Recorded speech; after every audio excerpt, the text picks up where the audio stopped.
পিতামাতা কি দায়িত্ব পালন করবে। আল্লাহ সুবহানাহু ওয়া তাআলা আমাদেরকে দুই ধরনের সম্পদ দিয়েছেন। একটা সম্পদ হচ্ছে জমি জায়গা অর্থকড়ি, অপর সম্পদটা হচ্ছে পরিবার পরিজন। দুইটাই আপনার কল্যাণের পথ দেখাবে, আপনাকে কল্যাণ পৌঁছাবে। দুটাই আপনাকে ধ্বংসের পথ দেখাবে, ধ্বংসের দোরগোড়ায় পৌঁছে দেবে। তাই কোন সম্পদ, কোন সন্তান সন্ততি আপনার প্রয়োজন, যেটা আপনার কল্যাণে আসবে না আপনার জন্য ধ্বংস ডেকে নিয়ে আসবে, এই সিদ্ধান্ত নেয়া বা এই মোতাবেক আপনার জীবন অতিবাহিত করার দায়িত্ব আপনার উপরে বর্তাবে। আল্লাহ সুবহানাহু ওয়া তাআলা রাসূল সাল্লাল্লাহু আলাইহি ওয়াসাল্লাম সহিহ বুখারী এবং মুসলিমের যে হাদিসটি নকল করা হয়েছে, রাসূল সাল্লাল্লাহু আলাইহি ওয়াসাল্লাম বলেন, কুল্লু মাওলুদিন ইউলাদু আলাল ফিতরা, প্রত্যেক সন্তান জন্মগ্রহণ করে ইসলামের উপরে। ফিতরাত স্বভাবগত বৈশিষ্ট্য, ফিতরাত এক অর্থ হচ্ছে ইসলাম। কুল্লু মাওলুদিন, প্রতিটি শিশু সন্তান ইউলাদু জন্মগ্রহণ করে আলাল ফিতরাতি, ইসলামের উপরে। সেটা যে কারো বাড়িতে হতে পারে, মুসলিম অমুসলিম, যার বাড়িতেই সেটা বাচ্চা আসুক, সেটা ইসলামের স্বভাবগত যে বৈশিষ্ট্য, ইসলাম মানুষের স্বভাবগত বৈশিষ্ট্য ইসলাম, সেই ইসলামের উপরেই জন্মগ্রহণ করে থাকে। স্বাভাবিকভাবে কোনো শিশু সন্তানকে ছেড়ে দেওয়া হলে সে আল্লাহকে খুঁজে বের করবে, চিনবে, কিন্তু তারা চিনতে পারে না কেন? রাসূল সাল্লাল্লাহু আলাইহি ওয়াসাল্লাম বলেন, আবাওয়াহু, তার পিতা মাতা, ইউহাউইদানিহি, তাকে ইহুদি কালচার, ইহুদি শিষ্টাচার শিক্ষা দেয় যদি সে ইহুদি হয়ে থাকে। আও ইউনাসসিরানিহি, অথবা শিশু সন্তানের পিতামাতা যদি খ্রিস্টান হয়, নাসারা হয়, তাহলে তাদের পোলাপানদের নাসারা ভাবে গড়ে তুলবে। আও ইউমাজ্জিসানিহি, যদি শিশু সন্তানের পিতামাতা আগুনের পূজারী হয়, অগ্নি পূজক হয়, তাহলে তার ছেলে মেয়েদেরকে আগুনের পূজারী হিসাবে গড়ে তুলবে। হাদিস সেখানে শেষ। তিন ক্যাটাগরি মানুষের কথা বলা হলো। সেটা হচ্ছে ইসলাম, দ্বিতীয়টা হচ্ছে ইহুদি, তৃতীয়টা হচ্ছে নাসারা, চতুর্থটা হচ্ছে অগ্নি পূজক। প্রথমটাই ছিল ইসলাম, কুল্লু মাওলুদিন ইউলাদু আলাল ফিতরা, প্রতিটা সন্তান জন্মগ্রহণ করে ইসলামের উপরে। পরে এবার তিনটা ক্যাটাগরি দেখা গেল, একটা ইহুদি, একটা নাসারা, আর একটা অগ্নি পূজক। সেই সময় রাসূল সাল্লাল্লাহু আলাইহি সাল্লামের জামানায় মানুষ ছিল ইহুদি, মানুষ ছিল খ্রিস্টান বা নাসারা, আর মানুষ ছিল আগুনের পূজারী বা মাজুসি। যদি আজকালকার মতো কোন কবর পূজারী থাকতো, মাজার পূজারী থাকতো, খানকা পূজারী থাকতো, পীর পূজারী থাকতো, হুজুর পূজারী থাকতো, এই সমস্ত কথাও বলে দেওয়া হতো সে সময়, যদি এগুলো রেওয়াজ এই সিস্টেমগুলো যদি সেই সময় থাকতো তাহলে এগুলো বলা হতো। যেহেতু এই সিস্টেমগুলো পরবর্তীতে আবিষ্কৃত হয়েছে, পরবর্তীতে এগুলো জন্ম হয়েছে, এই জন্য এগুলো নাম নেওয়া হয়নি। সন্তানের পিতামাতা যদি ইহুদি হয় তাহলে ইহুদি বানাবে, সন্তানের পিতামাতা যদি খ্রিস্টান হয় তাহলে তাকে খ্রিস্টান বানাবে, খ্রিস্টানের স্বভাব চরিত্র সে শিখবে। সন্তানের পিতামাতা যদি আগুনের পূজারী হয় তাহলে আগুন নিয়ে পূজা করবে। আমি বলবো কোন মানুষের অর্থাৎ কোন শিশু সন্তানের পিতামাতা যদি কবরের পূজারী হয় তাহলে তার বাবা মা তাকে কবরের কাছে নিয়ে যাবে।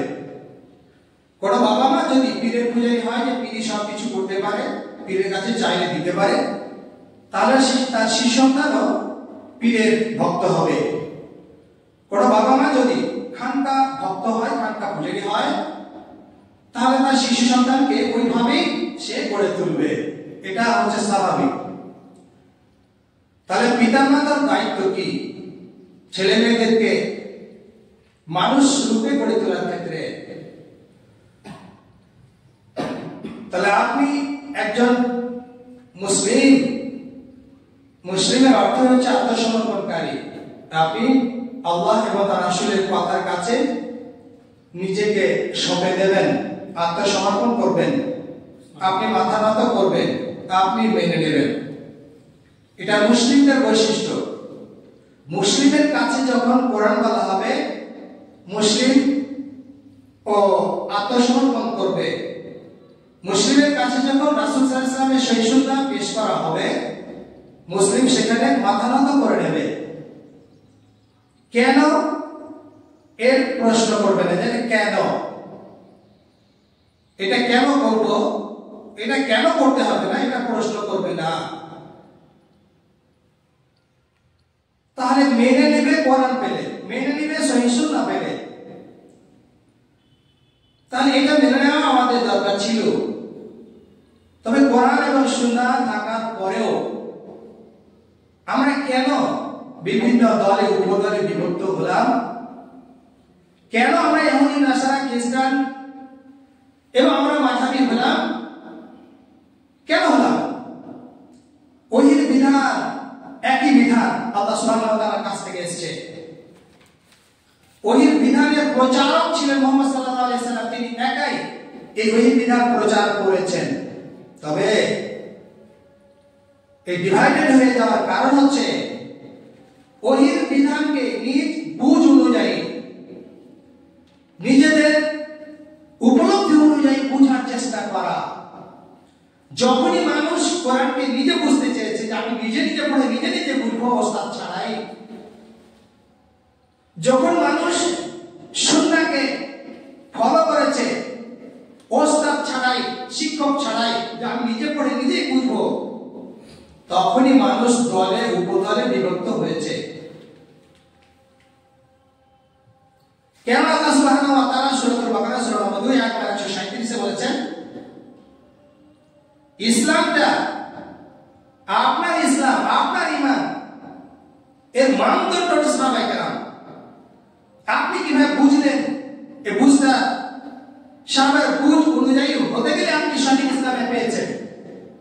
আর যদি আপনি নিজে বুঝে নিজে আমল করেন, নিজেই মানে মানুষকে বলেন, সাহাবায়ে কেরামদের বুঝ ব্যতিরেকে তাদের বুঝ ছেড়ে দিয়ে, তখনই আপনি একটা দল তৈরি করেছেন, তখনই আপনি একটা ফেরকা তৈরি করেছেন।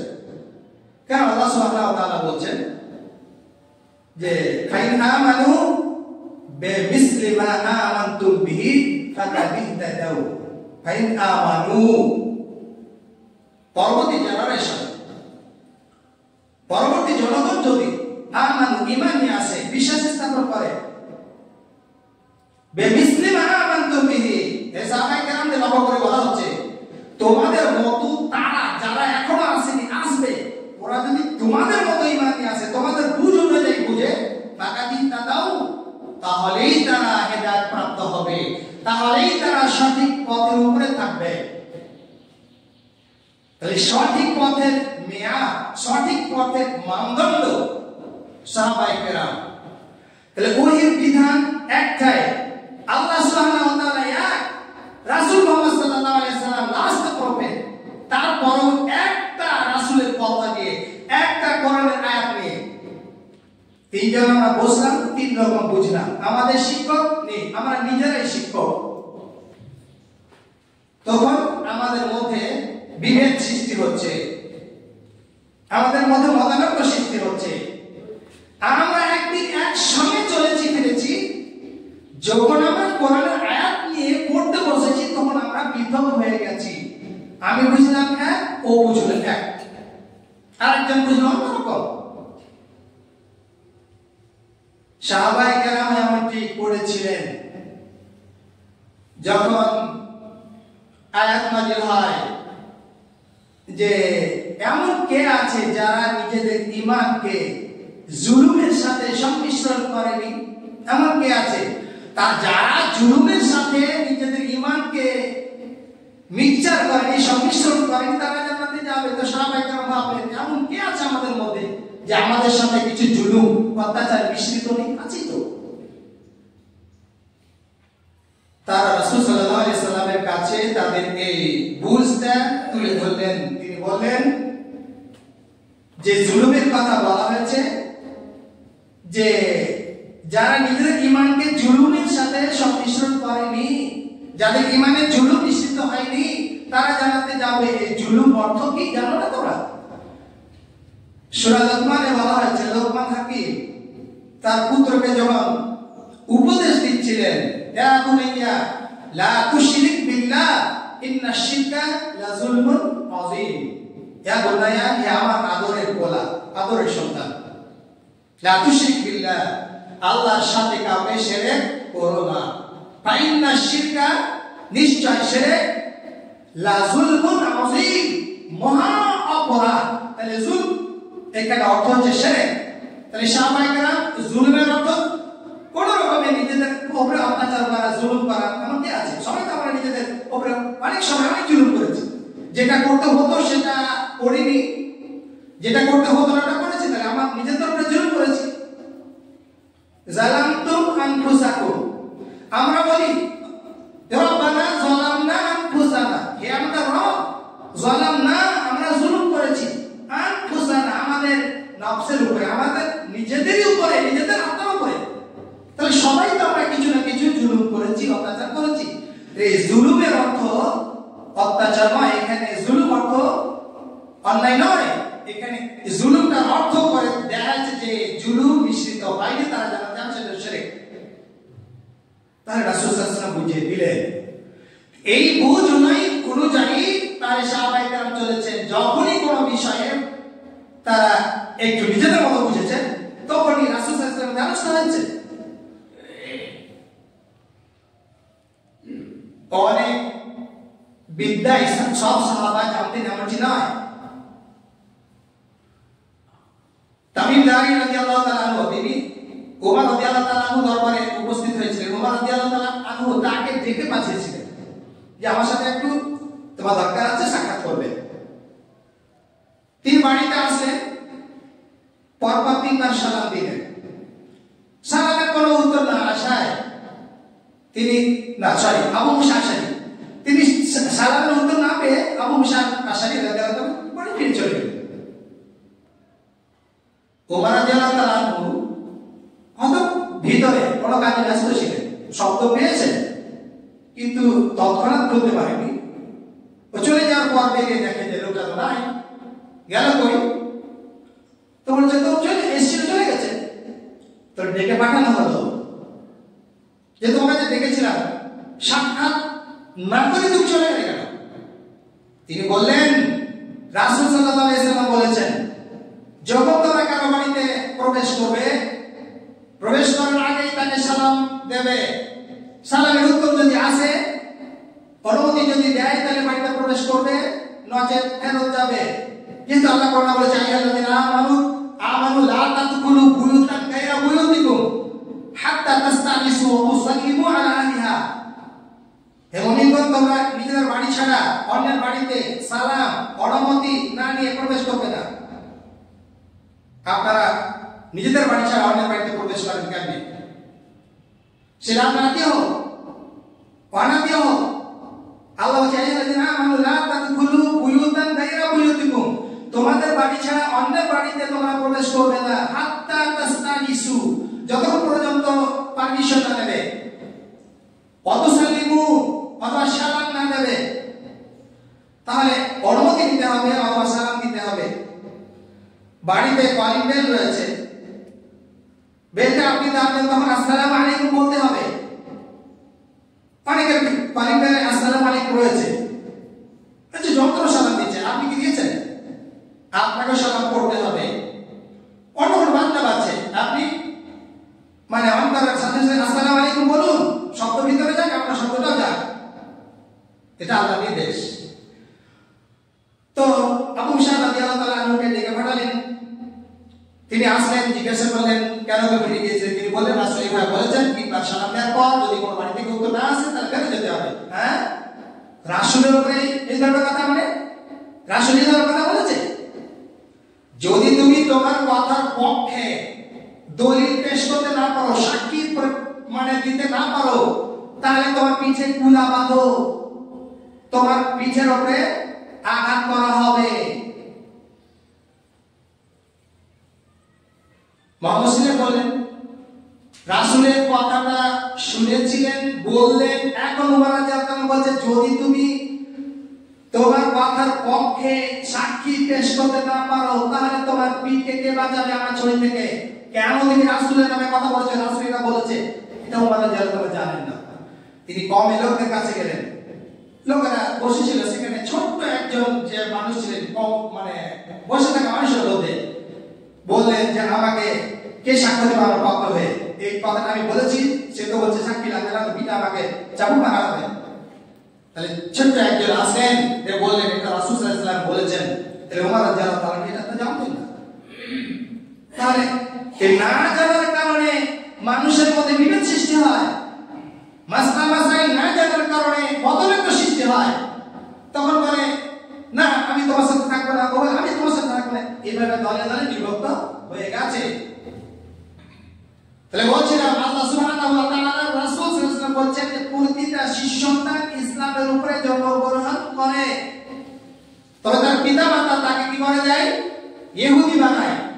তার পিতামাতা তাকে খ্রিস্টান বানায়, তার পিতামাতারা তাকে অগ্নি পূজক বানায়, তার পিতামাতারা তাকে মাযহাবী বানায়, তার পিতামাতারা তাকে কবরের ভক্ত বানায়, তার পিতামাতারা তাকে পীরের ভক্ত বানায়।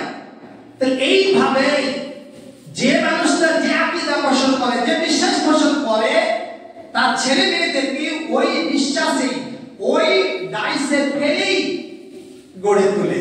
তাহলে পিতামাতার দায়িত্ব সন্তানকে সঠিক বুঝ দেয়, সঠিক জ্ঞান দেয়, সঠিক বুঝ সঠিকভাবে যদি আপনি তারবিয়ত না দেন তাহলে এরা বুমেরাং হয়ে ফিরে আসবে, আপনারই ক্ষতি করবে।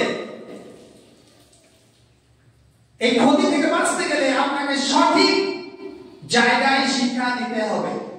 আমরা গত জুমায় আগের জুমায় বলছিলাম যে আমাদের শিশু সন্তানদেরকে শিশু শিক্ষাদানে পাঠিয়ে দিয়ে আমাদেরকে কোরআন থেকে বঞ্চিত করা হয়েছে, আমাদেরকে ইসলাম থেকে বঞ্চিত করা হয়েছে। আর তার ঘাড়ের উপরে, তার কাঁধের উপরে, তার পিঠের উপরে দুনিয়ার বোঝ চাপিয়ে দেওয়া হয়েছে।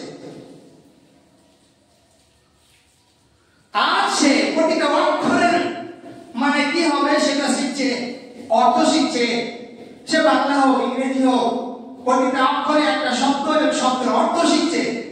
এমন সিস্টেম তো কোন শিক্ষা প্রতিষ্ঠানে আমাদের দেওয়া হয় না যে আলিফ থেকে আল্লাহ হয়, বা থেকে বাইতুল্লাহ, বাইতুল্লাহ থেকে মুখ করে সমস্ত মুসলিমকে সালাত আদায় করতে হয়। তাই এই তালিমি বৈঠক করতে হবে, আমাদের শিক্ষা এটা জারি রাখতে হবে। বাড়ি থেকে বাড়ির বাইরে সর্বত্র তালিমি শিক্ষা থাকবে। তাহলে আমরা তো এগুলো শিখাতে পারিনি।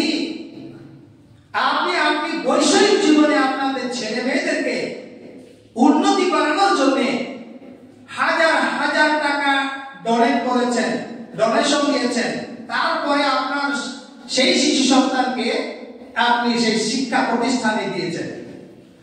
এমন কোন খ্রিস্টানের বাচ্চা, ইহুদির বাচ্চা, নাসারার বাচ্চা, হিন্দুর বাচ্চা নেই যে বড় মুসলিমের শিক্ষা প্রতিষ্ঠানে শিক্ষা করে। আর এমন কোন মুসলিমের বাচ্চা পাওয়া যাবে না যারা মাদ্রাসা পরিত্যাগ করে দিয়ে খ্রিস্টান মিশনারিতে পড়ে না, হিন্দুদের স্কুলে পড়ে না, অমুসলিমদের স্কুলে পড়ে না, পড়ে আমরা পড়াই। এই জন্য দিনের পর দিন আমাদের ছেলেগুলো নাস্তিক হতে যাচ্ছে, আস্তিক না হয়ে নাস্তিক হচ্ছে। ওরা পিতামাতার বাধ্য না হয়ে অবাধ্য হচ্ছে, তারা সমাজের উপকারিত মানুষ না হয়ে একটি সোশ্যাল হচ্ছে। এজন্য হচ্ছে যে তার বুনিয়াদী শিক্ষায় গলদ রয়েছে। আমরা বলি শিক্ষা জাতির মেরুদণ্ড না, সঠিক শিক্ষা জাতির মেরুদণ্ড। সব শিক্ষাই জাতির মেরুদণ্ড নয়। যারাই শিক্ষিত তারাই তো ঘুষ খায়, যারাই শিক্ষিত তারাই তো সুদ দেয়, যারাই শিক্ষিত তারাই তো সুদ দেয়, যারা শিক্ষিত তারাই তো সুদের গল্প শিখায়, যারা শিক্ষিত তারাই তো গোলাবারুদের মাধ্যমে মানুষের ইজ্জত আবরু নষ্ট করে। তাহলে এটা কোন শিক্ষা? যারা শিক্ষিত তারাই তো চোর করা হয়, যারা শিক্ষিত তারাই তো ব্যাংকিং সিস্টেমের মাধ্যমে আপনার অ্যাকাউন্টকে জিরো করে দেয়, আপনার অ্যাকাউন্ট থেকে টাকা উধাও করে দেয়, হাবি জাবির টাকাগুলোকে ছাত্র ছাত্রীদের অ্যাকাউন্টে না পাঠিয়ে নিজের অ্যাকাউন্টে ভরে নেয়। তাহলে এরা শিক্ষিত? তবে এরা দুনিয়ায় শিক্ষায় শিক্ষিত, যে শিক্ষা তাকে নৈতিক জ্ঞান দিতে পারেনি, যে শিক্ষা তাকে পরকালের ভীতি সঞ্চারিত করতে পারেনি। এই যে রাসূল সাল্লাল্লাহু আলাইহি ওয়াসাল্লাম বলেছেন যে এলিম উঠিয়ে নেওয়া হবে, বিদ্যা তুলে নেওয়া হবে, বিদ্যা উঠে যাবে, নলেজ উঠে যাবে। ওয়ায়াকসুরাল জাহাল, মূর্খতা বেড়ে যাবে।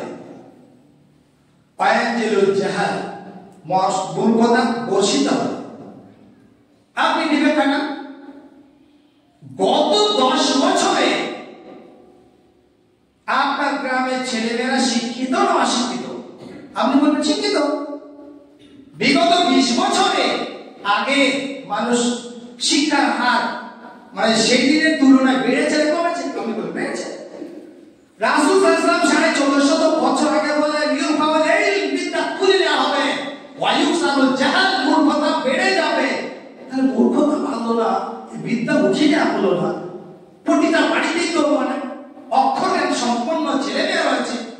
তাহলে রাসূলের কথা কেমন হলো? এটা কি সহিহ হাদিস নয়? এটা কি কোনো ফেক? জি না। কোরআনের শিক্ষাই মূলত শিক্ষা, সুন্নাহর শিক্ষাই মূলত শিক্ষা, আল্লাহ এবং আল্লাহর রাসূলকে চেনার শিক্ষাই মূলত শিক্ষা। অন্য যাবতীয় শিক্ষা বৈষয়িক শিক্ষা। এই বৈষয়িক শিক্ষা মানুষকে মানুষ মনে করে না। আর নৈতিক শিক্ষা মানুষকে মানুষের মর্যাদা দেয়, তো দেয়, পশু প্রাণীকেও তার মর্যাদা দেয়। আপনি কি জানেন না? রাসূল সাল্লাল্লাহু আলাইহি ওয়াসাল্লাম বলেন, ইরহামু মান ফিল আরদি ইয়ারহামু মান ফিস সামা। ইরহামু, তোমরা দয়া করো, মান ফিল আরদি, পৃথিবীর উপরে, জমিনের উপরে যা কিছু রয়েছে, পশু প্রাণী মানুষ জীবজন্তু যা কিছু রয়েছে, ইরহামু, তোমরা দয়া করো, করুণা করো, মান ফিল আরদি, যারা জমির উপরে রয়েছে, ইয়ারহামু মান ফিস সামা, তিনি যিনি আকাশে রয়েছেন তিনি তোমাদের প্রতি দয়া করবেন। একটা বিড়ালকে বেঁধে রাখার কারণে, খেতে না দেওয়ার কারণে তার শেষ পরিণতি হচ্ছে জাহান্নাম। একটা কুকুরকে মুমূর্ষ যে মারা যায় চাই, তাকে পানি পান করানোর কারণে তার শেষ পরিণতি হচ্ছে জান্নাত। তাহলে সৃষ্টির উপরে দয়া করতে গেলে আল্লাহ দয়া করবেন। এই দয়াটা শিখাবে একটা নৈতিক জ্ঞান, কোরআন সুন্নাহর জ্ঞান যার মধ্যে থাকবে, সে একটা পিঁপড়াকেও মারতে যাবে না। যে পিঁপড়া দর্শন করেছে তাকেই মারো, তার জাত গোষ্ঠীকে আর মেরে ফেলো না। যে তোমার ক্ষতি করেছে তাকেই তুমি মারতে পারো, যে তোমার ক্ষতি করেনি তাদেরকে মেরো না। ইনসান নামে যেমন একটি কোরআনে সূরা রয়েছে, পিপীলিকার নামেও একটি কোরআনে সূরা রয়েছে, 27 নম্বর সূরা সূরাতুন নাম। আমরা যেমন অবশ্যই কথা বলি মানুষের উপকার করার জন্য, পিঁপড়েরাও তাদের জাতের উপকারের জন্য কথা বলেছে। সুলাইমান আলাইহিস সালামের সময় যেহেতু কীটপতঙ্গের ভাষা বুঝতেন সুলাইমান আলাইহিস সালাম তার সৈন্যবাহিনীকে নিয়ে যখন এক উপত্যকা অতিক্রম করছিলেন, সেখানে পিপীলিকাদের মধ্যে এক পিপীলিকা বলে উঠল, যার কথাটা আল্লাহ কোরআনে রেকর্ড করেছেন। ক্বালাত নামলাতুন ইয়া আইয়ুহান নামলু দুখুলু মাসাকিনাকুম, হে পিপীলিকা দল, তোমরা তাড়াতাড়ি তোমাদের গর্তের মধ্যে তোমাদের আবাসস্থলে প্রবেশ করো। ক্বালাত, একটা পিপীলিকা বলল, ক্বালাত নামলাতুন মানে একটা পিঁপড়া বলল, তাহলে পিঁপড়ার মধ্যেও কেউ নেতা রয়েছে, পিঁপড়ার মধ্যেও তাহলে সরকার রয়েছে, পিঁপড়াদের মধ্যেও তাহলে একটা মাথা রয়েছে। আপনার বাড়ির একটা মাথা আছে, আপনার পাড়ার একটা মাথা আছে, আপনার গ্রামের একটা মাথা আছে। মাথা বলতে সম্মানিত ব্যক্তি, এদের কথা শুনবেন। এই মানুষগুলো মানুষ আপনার পাড়ার লোকদেরকে সংশোধন করবেন। আপনার বাড়িতে যে মাথা আপনি রয়েছেন, আপনি আপনার গোটা পরিবারের সংশোধন করবেন। যখন কাউকে কিছু করতে না পারবেন, আপনার হাত পা চোখ কানে আপনি দেখভাল করবেন। তাহলে মাথা পিপীলিকা কথা বলে, ইয়া আইয়ুহান নামলু দুখুলু, এই পিপীলিকারা উদুখুলু প্রবেশ করো তোমরা, মাসাকিনাকুম তোমাদের ঘরে, তোমাদের প্রবেশ মানে বাড়িতে, মাসাকিন মাসকান থাকার জায়গা, আবাসস্থল, মাসাকিনাকুম তোমাদের ঘরে তোমরা প্রবেশ করো। লা ইয়াহতিমান্নাকুম সুলাইমান ওয়া জুনুদুহু, সুলাইমান আলাইহিস সালাম এবং তার সৈন্যবাহিনীর বুটের আঘাতে তোমরা কুঁচিয়ে যাবে, মারা পড়ে যাবে, ওরা কিছু টের পাবে না, বুঝতেই পারবে না। তাহলে পিপীলিকা এরা কথা বলে, আর আল্লাহ সুবহানাহু ওয়া তাআলা বলছেন সাব্বাহা লিল্লাহি মা ফিস সামাওয়াতি ওয়া মা ফিল আরদি, আল্লাহ তাসবিহ পাঠ করে, জিকির আজকার করে, আসমান জমিনে যা কিছু রয়েছে, আপনার বাড়ির ছাগল, আপনার বাড়ির মুরগি, আপনার বাড়ির সেই বিড়াল কুকুর, এরাও কি করে আল্লাহ সুবহানাহু ওয়া তাআলা তাসবিহ বর্ণনা করেন। আল্লাহ বলছে, আর অন্য জায়গায় কন্ডিশনাল শুরুতে ইউসাব্বিহু লিল্লাহি মা ফিস সামাওয়াতি ওয়া মা ফিল আরদ, তাসবিহ পাঠ করছে, করবে, পাঠ করেছে, সাব্বাহা পাস্ট টেন্সে, পাস্ট এখানে তাসবিহ আল্লাহ সুবহানাহু ওয়া তাআলা তাসবিহ পাঠ করেছে আসমান জমিনে যা কিছু রয়েছে। আর ইউসাব্বিহু তাসবিহ তাহলিল করছে, করবে আসমান জমিনে যা কিছু রয়েছে, তাহলে সমস্ত কিছুই আল্লাহ তাসবিহ তাহলিল পাঠ করে। তাহলে নৈতিক শিক্ষাই মানুষকে মানুষ রূপে গড়ে তোলে, বৈষয়িক শিক্ষা মানুষকে মানুষ মনে করে না। পিপীলিকাকে মারলে যেমন তার কোনো দরদ নেই, মানুষকে মারলে তেমন কোনো তার দরদ নেই। একটা মাছিকে মেরে দিলে তেমন তার যেমন দয়া মায়া হয় না, একটা মানুষকে আঘাত করলে তেমনই তার কোনো দয়া মায়া হয় না, গরু ছাগলকে এমনি ভাবে মেরে দিলে তার দয়া মায়া হয় না। আপনার ফসল নষ্ট করেছে কারা, গরু বা ছাগলে, আপনি বেধড়ক পেটালেন, বলেন পেটানোর পরে আপনার ফসল যেটা নষ্ট করেছে আসবে? জি না, আসবে না। আপনি একটা ফসল নষ্ট করার জন্য পশুর মালিকের সঙ্গে অকথ্য ভাষায় গালাগালি করে মারপিট করেছেন, এমন ঘটনা ঘটেছে যে এটা নিয়ে খুনাখুনি হয়ে গেছে, কিন্তু তো আসবে না। আপনি কি ধৈর্য ধরতে পারেননি? আল্লাহ সুবহানাহু ওয়া তাআলা যে বলছেন ইন্নাল্লাহা মা'আস-সাবিরিন, ধৈর্য ধরতে, আর ধৈর্য ধারণকারীদের সাথে আল্লাহ রয়েছেন। রাসূল সাল্লাল্লাহু আলাইহি সাল্লাম বলেন, মান গারাসা, কোন ব্যক্তি যখন একটা গাছ লাগায়, ফাকালা মিনহু, সে গাছের ফল, সে গাছটা কোন পশু প্রাণীতে খেয়ে নেয়, পশু প্রাণীতে ফল খেয়েছে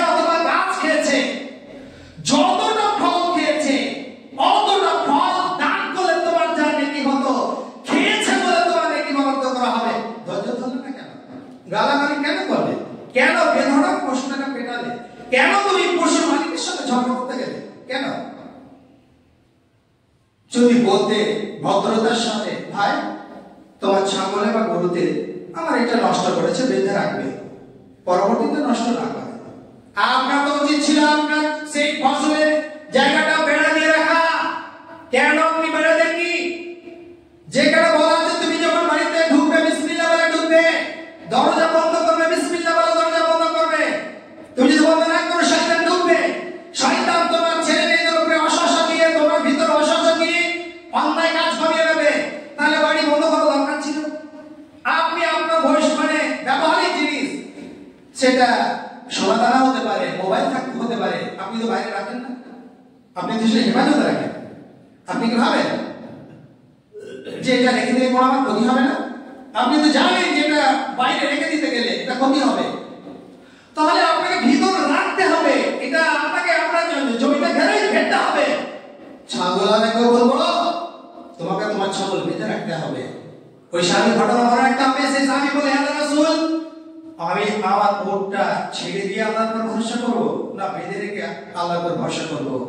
রাসূল সাল্লাল্লাহু আলাইহি ওয়াসাল্লাম তাকে বলেন, তোমার উট বেঁধে রেখে তারপরে আল্লাহর উপর ভরসা করো, যে আমার উট ছুটে গিয়ে কারো নষ্ট করবে না বা পালিয়ে যাবে না। তাই আপনার জমি ঘেরে দিয়ে তারপরে ভরসা করো যে আমার জমি দিক মানে বেড়া দিকে কোনো পশু ক্ষতি করবে না। আর যদি কোনো ক্ষতি করেই দেয়, সরকার সবে আপনি সব পাবেন। অতএব কোন পশু প্রাণীকে মারধর না করে ভদ্রতার সাথে পশু প্রাণীকে বলুন আপনার মালটা আপনি হেফাজতে রাখুন, যাতে করে কেউ আপনার মাল হাতিয়ে নিতে না পারে, আপনি সেটাকেই হেফাজত করুন।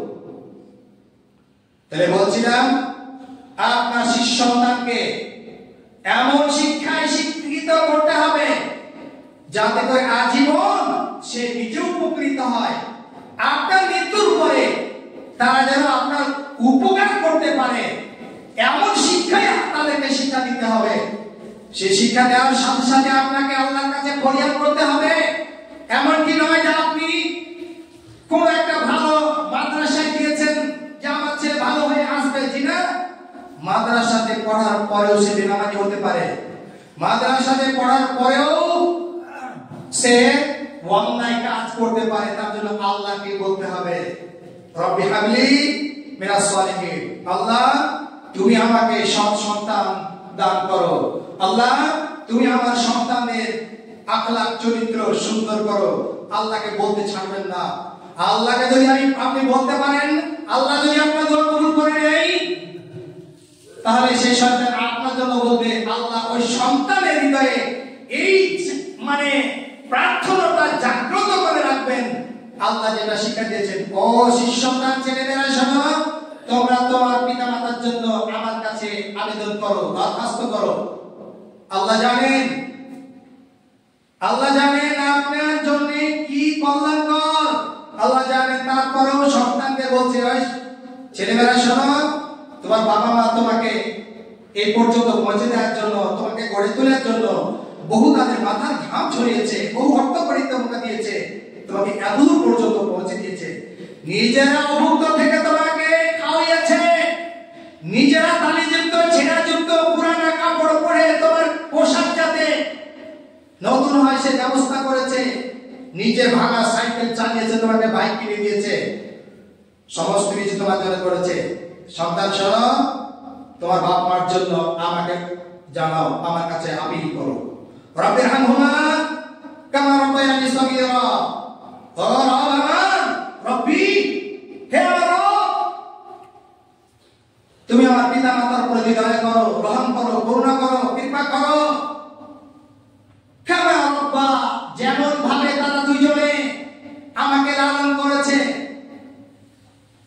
ছোটকালে প্রস্রাব করেছি বিছানায়, শীতকালে গরমকালে যেখানেই হোক, তারা যখনই জেনেছে তখনই তাদের পরনের কাপড় বিছিয়ে দিয়ে সেই প্রস্রাব যুক্ত বিছানা সরিয়েছে। নিজেদের কষ্ট হয়েছে কিন্তু আমার কোনো কষ্ট হতে দেয় নাই। তারা যেভাবে আমার প্রতি দয়া করেছিল, তারা যদি একটু ঘুরে লাঠিতে আমি ফ্র্যাকচার হয়ে যেতাম, না সেটা তারা করেনি। তারা ঘুমিয়েছে কিন্তু সরকার রেখেছে আমার পাশে আমার শিশু সন্তান শুয়ে রয়েছে। তারা বেখেয়াল হয়ে গিয়ে আমার চেপে বসেনি, চেপে যদি বসতো তাহলে তো মারাই যেতাম। কেন রব্বা তারা যেমন ভাবে আমাকে কি করেছে, লালন পালন করেছে সামিরা ছোটবেলায়, অমনি ভাবে আল্লাহ তুমি তাদেরকে দয়া করো, রহম করো, করুণা করো। তাহলে আপনার ছেলে বলবে, যদি আপনার ছেলেটাকে আপনি সেই শিক্ষাটা দিয়ে থাকেন যে শিক্ষাটা তার দরকার ছিল, এই জন্য আপনাকে আল্লাহকেই বলতে হবে যে আল্লাহ আমার সন্তানকে তুমি ফিরিয়ে দাও। আমি ওই বদমেজাজি সন্তান তোমার কাছে চাইনি, অবাধ্য সন্তান তোমার কাছে চাইনি, বেনামাজি সন্তান তোমার কাছে চাইনি। আল্লাহ রব্বি হাবলি মিনাস সালিহিন, রব্বানা হাব লানা মিন আজওয়াজিনা ওয়া যুররিয়াতিনা কুররাতা আয়ুনিন। ওইরকম ছেলে মেয়ে আল্লাহ তুমি দাও যাদের কার্যকলাপ দেখে, যাদের চলাচল দেখে, যাদের আমল দেখে কুররাতা আয়ুনিন আমাদের চক্ষু শীতল হয়, আমাদের চোখ ঠান্ডা হয়ে যায়, আমাদের মিজাজ একবারে কি হয়ে যায়, আনন্দে ভরে যায়। আনন্দে মানুষ যেমন কান্না করে, কষ্টে যেমন মানুষ কাঁদে, আমার ছেলে মেয়েদের চরিত্র আখলাক দেখে আমার নয়ন থেকে অশ্রু যেন ঝরতে থাকে, আমি আনন্দে উৎফুল্ল হই। তাহলে এই রকম সন্তান আল্লাহর কাছে চাওয়া কুররাতা আয়ুনিন ওয়া জাআলনা লিল মুত্তাকিনা ইমামা। আমাদেরকে মুত্তাকিদের সামনে রেখো, মুত্তাকিদের ইমাম বানিয়ে রেখো। তাই এই দোয়া আল্লাহ সুবহানাহু ওয়া তাআলার কাছে আপনার কাছে করতে হবে। আপনি ভাবেন না যে আমি এত টাকা খরচ করে মাদ্রাসাতে পড়ালাম, ছেলেটা অবাধ্য হয়ে গেল।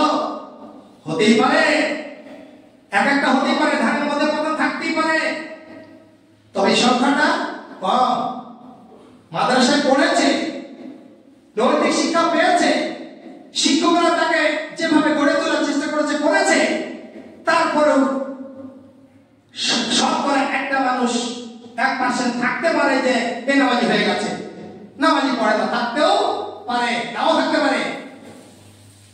তবে অধিকাংশ মানুষ ইসলামী জ্ঞান না পাওয়ার কারণে আজ তারা বেনামাজি, আজ তারা কোরআন সুন্নাহ বিমুখ, মসজিদ বিমুখ, অবাধ্য।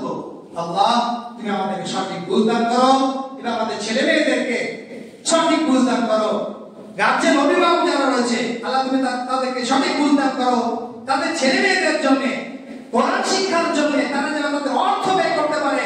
দুনিয়ার শিক্ষার জন্য তারা লক্ষ লক্ষ টাকা ব্যয় করেছে, কিন্তু দিনের জন্য তারা 1000 টাকা ব্যয় করতে তাদের বহু কষ্ট হয়। 100 টাকা বা 200 টাকা 500 টাকা তাদের পকেট থেকে বেরোয় না, অথচ 5000 টাকা মাসে বের হয়ে যায়, কোনো ব্যথা হয় না। আল্লাহ তুমি আমাদের বুঝ দান করো বলি আমিন।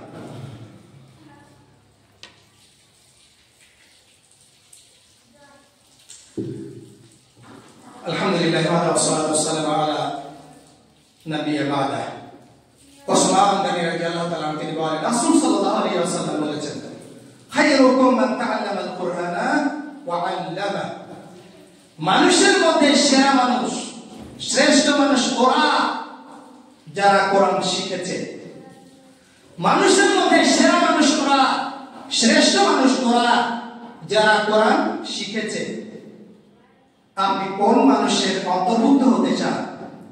সেরা মানুষদের অন্তর্ভুক্ত না নিকৃষ্ট মানুষদের অন্তর্ভুক্ত? যেমনই ভাবে সালাত আদায় করা ফরজ, রমজানের রোজা সুস্থ মানুষের উপরে ফরজ, তেমনি ভাবে কোরআন শিক্ষা করা ফরজ।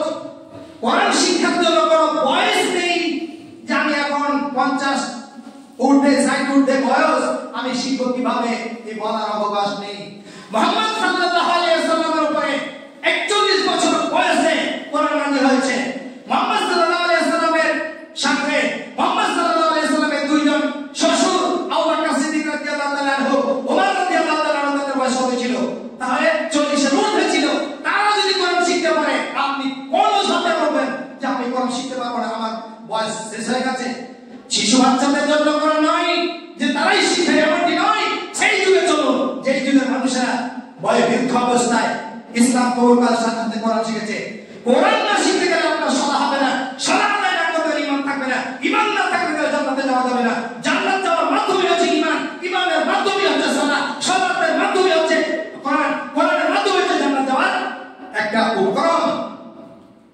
যার মধ্যে কোরআন নেই সে জান্নাতে যাবে না, যার মধ্যে কোরআন নেই সে জান্নাতে যাবে না। রাসূল সাল্লাল্লাহু আলাইহি ওয়াসাল্লাম বলেন, আল কুরআন হুজ্জাতুল লাকা ওয়া আলাইকা, কোরআন তোমার পক্ষে কথা বলে, আল কুরআন হুজ্জাতুল লাক, কোরআন তোমার পক্ষে কথা বলবে, আও আলাইকা অথবা তোমার বিপক্ষে কথা বলবে। কোন শিশু সন্তানের জন্য বলা হয়নি, 60-70 মানুষের জন্য বলা হয়নি, সব মানুষের জন্য খেতাব করা হয়েছে। কোরআন হুজ্জাতুল লাকা, কোরআন তোমার পক্ষে কথা বলবে, আও আলাইকা অথবা তোমার বিপক্ষে কথা বলবে। কোরআন যার বিপক্ষে চলে যাবে তার বাঁচার কোনো উপায় থাকবে না, কোরআন যার পক্ষে কথা বলবে জাহান্নাম তাকে যাওয়া লাগবে না। একজন রাসূল সাল্লাল্লাহু আলাইহি ওয়াসাল্লাম বলেন, খায়রুকুম মান তাআল্লামাল কুরআন ওয়া আল্লামা, তোমাদের মধ্যে সেরা মানুষ হচ্ছে যারা নিজেরা কোরআন পড়েছে, ওয়া আল্লামা এবং কোরআন পড়িয়েছে। দুইটা গুণ একই সাথে আছে, অথবা একটি গুণ আপনার মধ্যে থাকতে হবে, অন্তত একটি। আপনি কোরআন শিখেছেন, শিখাতে পারেননি, অন্তত একটি। খায়রুকুম মান তাআল্লামাল কুরআন, তোমাদের মধ্যে সেরা ব্যক্তি ওই যে কোরআন শিখেছে। ওখানে ওয়া দিয়ে একটা রয়েছে, আও দিয়ে রয়েছে। খায়রুকুম মান তাআল্লামাল কুরআন আও আল্লামাহু, অথবা কোরআন শিখিয়েছে। তাহলে আপনি যদি সেরা মানুষদের অন্তর্ভুক্ত হতে চান তাহলে আপনাকে কোরআন অবশ্যই শিখতে হবে। আপনি যদি সেরা মানুষদের অন্তর্ভুক্ত হতে চান তাহলে আপনাকে অবশ্যই কোরআন শিখাতে হবে। আপনার ছেলে মেয়ের জন্য দুনিয়া শিক্ষা দেওয়ার জন্য আপনাকে বারবার বলছি, আপনি হাজার হাজার টাকা খরচ করেছেন। মসজিদে একজন মৌলভী সাহেব, মসজিদে একজন শিক্ষক রেখে আপনি কোরআন পড়াবেন, 100 টাকা বের করতে, 200 টাকা বের করতে আপনার বড় কষ্ট হয় যে আমার মাসে 200 টাকা লাগছে, কিন্তু 1000 টাকা দিতে আপনার কষ্ট মনে হয় না। যে করে হোক হাত ধরে হোক দিচ্ছেন, অথচ কোরআন যে কোরআন আপনার উপকার আসবে, আপনার পরিবারের উপকার আসবে, আপনার মৃত্যুর পরে উপকার আসবে। রাসূল সাল্লাল্লাহু আলাইহি ওয়াসাল্লাম বলেন, হাদিসটি সহিহ মুসলিমে নকল করা হয়েছে, ইজা মাতাল ইনসান, মানুষ যখন মারা যাবে, অপর হাদিসে রয়েছে ইজা মাতা ইবনে আদম, আদমের ছেলেরা যখন মারা যাবে, ইন ক্বাতাআ আনহু আমালুহু, তার আমলের দরজা বন্ধ করে দেয়া হবে, তার আমল যে অ্যাকাউন্টে অ্যাড হবে সে অ্যাকাউন্ট ক্লোজ করে দেয়া হবে, অ্যাকাউন্ট বন্ধ। এখানে আর নেকি অ্যাড হবে না। ইন ক্বাতাআ আনহু আমালুহু, আপনি মারা যাবেন, আপনার অ্যাকাউন্ট ক্লোজ করে দেয়া হবে, আমলের অ্যাকাউন্ট ক্লোজ করে দেয়া হবে। ইল্লা মিন সালাসা, তবে তিনটি সিস্টেম, তিনটি লাইন খোলা থাকবে। এই সিস্টেমে তোমার অ্যাকাউন্টে অ্যাড হতে থাকবে, নেকি বরাদ্দ হতে থাকবে। এক, সাদাকাতুন জারিয়া, প্রবাহমান চলমান দান, যে দানটা যতদিন থাকবে ততদিন তোমার আমলে বরাদ্দ থাকবে। যতদিন মানুষ তোমার দান থেকে উপকৃত হবে ততদিনই তোমার আমলে নেকি বরাদ্দ হবে। আও ইলমিন ইউনতাফাউ বিহি, এমন বিদ্যা যে বিদ্যার মাধ্যমে মানুষ উপকৃত হয়েছে। তুমি এমন কিছু শিক্ষা দিয়ে গেছো মানুষকে, মানুষ উপকৃত হয়েছে। তুমি অর্থাৎ তুমি ছাত্র মানুষ করে গেছো, তোমার ছাত্র তার ছাত্রকে পড়াচ্ছে। যতদিন এই সিস্টেম চালু থাকবে, ও যত মানুষ তোমার পাঠতে থাকবে, তোমার ছাত্রের সংখ্যা, তোমার ছাত্রের সংখ্যা বাড়বে, তোমার আমলনামায় একটা নেকি বরাদ্দ হতেই থাকবে। অথবা তুমি এমন কোন পুস্তক রচনা করে গেছো যে পুস্তক পড়ে মানুষ আল্লাহ মুখী হয়েছে, মসজিদ মুখী হয়েছে, শিরক মুক্ত হয়েছে, তাওহীদ মুক্তি হয়েছে। যতদিন মানুষ তাওহীদ মুক্তি হয়ে থাকবে, শিরক ছেড়ে দেবে, আপনার আমলনামাতে নেকি বরাদ্দ হবে। যারা শিরক ছেড়ে দিয়ে তাওহীদ মুক্তি হয়েছে, তাওহীদের উপরে থাকার জন্য তার যতগুলো নেকি হবে, ঠিক একই ভাবে নেকি আপনার আমলনামায় বরাদ্দ হবে। যেহেতু আপনি বিদ্যা রেখে গেছেন, ছাত্র মানুষ করে গেছেন। তিন, যেটা আপনাকে বলতে যাচ্ছি, আও ওয়ালাদিন সালিহিন, অথবা সৎ সন্তান। ছেলে মেয়ে ছেড়েছেন, তবে ছেলে মেয়েগুলো সৎ নয়, উপকার হবে না। উপকার তখনই হবে যদি আপনার সৎ সন্তান হয়। তাহলে সৎ সন্তান বানাতে হবে। সৎ সন্তান এমনি হয়ে যায় না। যেমন আপনার মসজিদ বানিয়েছেন, মসজিদে এমনি হয় না, ব্যাঙের ছাতার মতো উঠে যায়নি, উদ্ভিদের মতো জমিন ভেতরে ওঠেনি। তা আপনার ব্যবহার্য জিনিস এগুলো আপনি গড়েছেন এমনি ভাবে। এখানে হাদিসে একটা শব্দ যুক্ত করা হয়েছে, আও ওয়ালাদিন সালিহিন। যদি শুধু বলা হতো